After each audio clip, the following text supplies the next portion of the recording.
জাতীয় নাগরিক party NCP নেতা সার্জিস আলমের শতাধিক গাড়ির বিরাট বহর নিয়ে পঞ্চগড়ে রাজনৈতিক শোডাউন দেওয়ার ঘটনায় প্রশ্ন তুলেছেন দলে তার সতীর্থ তাসনিম জারা।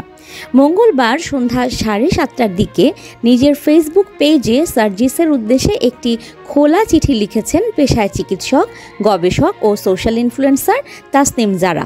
যারা লিখেছেন, তুমি কিছুদিন আগেই প্রকাশ্যে বলেছিলে আমার আসলে এই মুহূর্তে কোনো টাকা নাই, ধার করে চলছি, কিন্তু সেই প্রেক্ষাপটে এত বড় একটা আয়োজন কিভাবে সম্ভব হলো, এর অর্থায়ন ও ব্যবস্থাপনা কিভাবে হয়েছে।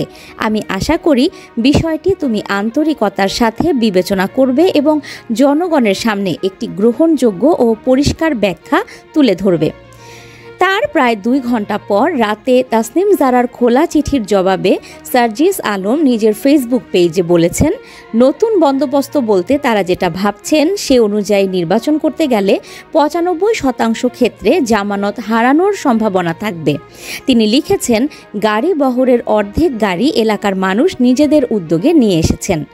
বাকি প্রায় 50টার মতো গাড়ির 6,000 করে যে 3 লাখ টাকা ভাড়া দিতে হয়েছে, সে টাকা দেওয়ার সামর্থ্য আমার পরিবারের আরও 50 বছর আগেও ছিল এবং আমি বিশ্বাস করি অন্য কেউ না, শুধু আমার দাদা আমার জন্য যতটুকু রেখে গিয়েছেন সেটা দিয়ে আমি আমার ইলেকশনও করে ফেলতে পারবো ইনশাআল্লাহ। তাসনিম জারা ও সার্জিসের এই ফেসবুক পোস্টকে উদ্দেশ্য করে মেহের আফরোজ শাওন কটাক্ষ করে লিখেছেন, খুবই গোছানো এবং যৌক্তিক চিঠি।